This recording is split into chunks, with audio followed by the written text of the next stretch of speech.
Today, I'll show you how I shot this simple yet cinematic orange juice still life using a single DIY light at my home studio.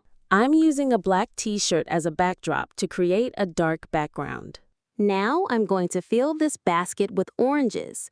But since the basket is a little deep, I'm placing a sheet of paper at the bottom. This way, the oranges sit at the perfect height and really pop out beautifully. Next, I'll cut an orange in half. One piece will go into the basket, and the other will be placed beside the glass of orange juice to enhance the setup. Finally, I'm arranging a few leaves to bring a fresh, natural vibe to the entire composition. Next, I'll set up the DIY softbox at a 45-degree angle to the left. On the opposite side, I'm using a reflector to fill in the shadows, and I've placed another board to block unwanted light. This helps avoid overexposure on the orange slice beside the juice glass. This completes our final setup, and everything is perfectly in place now.